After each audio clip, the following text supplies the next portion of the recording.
Hi, this is value updates YouTube channel. நம்ம எக்ஸ்க்ளூசிவாக லா வந்து எக்ஸ்பிளைன் பண்ணி மக்களுக்கு வந்து எஜுகேட் பண்ணிகிட்ருக்கோம். நம்ம சேனலை சப்ஸ்கிரைப் பண்ணலன்னா சப்ஸ்கிரைப் பண்ணிக்கோங்க, ஷேர் பண்ணுங்கள், கமெண்ட் பண்ணுங்கள், லைக் பண்ணுங்கள். உங்களுக்கு ஏதாவது சட்டத்தில் வந்து கொஸ்டின் ரைஸ் ஆகுது, இல்லை சட்டம் வந்து ஏதாவது ஒரு தெளிவு வேணும் அப்படின்னா நம்மளுடைய யூடியூப் கமெண்ட் பாக்ஸில் வந்து அந்த உங்களுடைய கொஸ்டின்ஸை வந்து அப்லோட் பண்ணுங்கள். நான் அதுக்கு உண்டான ஆன்சர் வந்து சட்ட ரீதியாக என்ன அப்படிங்கிறத வந்து நான் உங்களுக்கு வந்து பதிவு பண்ணுவேன். இன்றைக்கி நம்ம பார்க்க போகிற சட்டம் என்னன்னு பார்த்தீங்கன்னா, RERA act, real estate regulatory அத்தாரிட்டியில் உள்ள ஒரு சட்டத்தை வச்சு பார்க்க போகிறோம். அதில் முக்கியமான அம்சங்கள் மட்டும் நம்ம பார்க்கலாம்.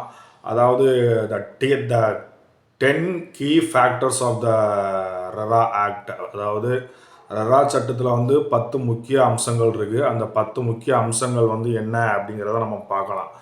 அதாவது நம்ம ரெரா சட்டம் வந்து இந்திய நாடாளுமன்றத்தில் வந்து நிறைவேற்றப்பட்ட முக்கிய சட்டங்களில் ஒன்று. என்ன, வாங்குபவர்கள், அதாவது பில்டர்லேருந்து பையர்ஸு, வாங்குபவர்கள் குறைகளை நிவர்த்தி செய்வதும் நாட்டின் ரியல் எஸ்டேட் துறையின் வெளிப்படைத்தன்மை, அதாவது டிரான்ஸ்பரன்சி மற்றும் பொறுப்புணர்வை கொண்டு வருவதும் இதன் நோக்கமாகும். இந்த சட்டத்தோட நோக்கம் வந்து transparency and responsibility of the builder அப்படின்னு சொல்லி இந்த சட்டம் அதோடைய சரத்து வந்து சொல்லுது. எதிர்காலத்தில் பலர் ரியல் எஸ்டேட் துறையில் முதலீடு செய்வார்கள் என்பதால் இது இந்தியாவில் பரந்த மற்றும் வளர்ந்து வரும் பொருளாதாரத்திற்கு ஏற்ப இந்த சட்டம் வடிவமைக்கப்பட்டுள்ளது அப்படிங்கிறது தான் ஒரு முக்கியமானது.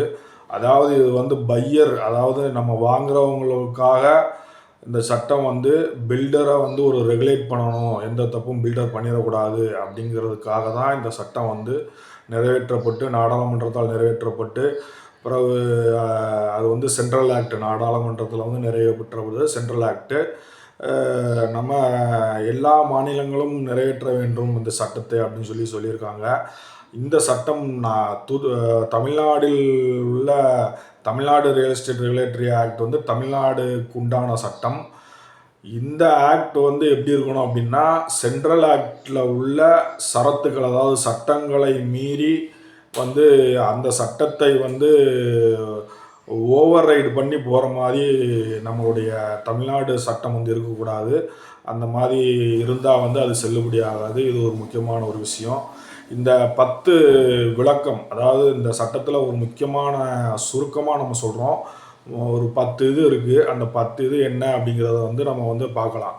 அதாவது புதிய சட்டத்தின்படி வாங்குபவரின் எழுத்துப்பூர்வ ஒப்புதல் இல்லாமல் டெவலப்பர் திட்டத்தில் எந்த மாற்றத்தையும் செய்ய முடியாது. இந்த ஏற்பாடு டெவலப்பர் அவர்களின் திட்டங்களின் விலையை அதிகரிக்க அனுமதிக்காது. விலையையும் அதிகரிக்க அனுமதிக்காது. பணம் வாங்கிய பின்பு கட்டும்போது உள்ள கார்பெட் ஏரியா டிசைனையும் வந்து மாற்றுவதற்கு உண்டான வழிவகைகளை வந்து அனுமதிக்காது. நீங்கள் என்ன வந்து அக்ரிமெண்ட்டில் என்ன பண்ணுறீங்களோ அதை கண்டிப்பாக அவங்க பண்ணி கொடுக்கணும். இது ஒன்று. ரியல் எஸ்டேட் திட்டம் சரியான நேரத்தில் முடிக்கப்படுவதை சட்டம் உறுதி செய்கிறது. தாமதமானால் வாங்குபவர் செலுத்திய தொகைக்கு டெவலப்பர் வட்டி செலுத்த வேண்டும். அதாவது ஒரு 3 வருஷத்தில் கட்டித்தரேன், 4 வருஷத்தில் கட்டித்தரேன் அப்படின்னு சொன்னால் அந்த வருஷத்துக்குள்ளே அவங்க கட்டி முடித்து ஹேண்ட் ஓவர் பண்ணியிருக்கணும் பொசனை. அப்படி வந்து ஹேண்ட் ஓவர் பண்ணலை, 10 வருஷம் ஆகிட்டு, 15 வருஷம் ஆகிட்டு அப்படின்னா உங்கள் தொகையை கேன்சல் பண்ணணும்னா கேன்சல் பண்ணி உங்கள் தொகையோட வட்டியோடு சேர்த்து நீங்கள் வந்து ரியல் எஸ்டேட் ரெகுலேட்டரி அத்தாரிட்டி கோர்ட்டில் வந்து நீங்கள் ஃபைல் பண்ணி நீங்கள் வந்து பணத்தை வந்து வாங்கிக்கலாம். இது ஒரு 2வது ஒன்று. அதுக்கு அடுத்தது 500 சதுர மீட்டருக்கு மேல் நிலம் அல்லது 8 அடுக்குமாடி குடியிருப்புகள் மற்றும் கட்டுமானத்தில் உள்ள அனைத்து வணிக மற்றும் குடியிருப்பு ரியல் எஸ்டேட் திட்டங்களுக்கு புதிய கட்டாயமாக்கப்படுகிறது. பதிவு வந்து கட்டாயமாக, அதாவது 500 சதுர மீட்டருக்கு மேலே இருந்தாலோ அப்படி இல்லைன்னா 8 மாடி உயரமுக்கு மேலே இருந்தாலோ வந்து ரெரா சட்டம் வந்து பதிவு பண்ணணும். நாங்கள் இந்த மாதிரி கட்டடம் கட்டுறோம், என்னென்ன டீட்டெயில்ஸு எல்லாமே கொடுக்கணும். A to Z வந்து இதுதான் வந்து ஒரு முக்கியமான ஒரு காரணி. இன்னொன்று வந்து என்னென்னு பார்த்தீங்க அப்படின்னா, புதிய சட்டத்தின்படி அடுக்குமாடி குடியிருப்பின் ஒவ்வொரு கட்டமும் தனித்த ரியல் எஸ்டேட் திட்டமாக கருதப்படும். மேலும் ஒவ்வொரு திட்டத்திற்கும் தனித்தனி பதிவு பெற வேண்டும் அப்படிங்கிறது ஒன்று. புதிய சட்டத்தின்படி, அதாவது ரெரா சட்டத்தின்படி ஒரு மாநில ரியல் எஸ்டேட் ஒழுங்குமுறை ஆணையத்தை நிறுவுவது கட்டாயமாகும். எல்லாத்துலேயும் வந்து real estate regulatory authority court வந்து இருக்கணும் அப்படின்னு சொல்லி சொல்கிறாங்க. வாங்குபவர்கள் தங்கள் குறைகளை தீர்க்க இந்த அமைப்பை அணுகலாம். புதிய சட்டத்தின் கீழ் சட்டத்திற்கு புறம்பாக இருக்கும் சூப்பர் பில்டப் பகுதியில் அல்லாமல் கார்பெட் ஏரியாவில் அடிப்படையில் வாங்குபவர்களுக்கு சொத்து விற்கப்பட வேண்டும்.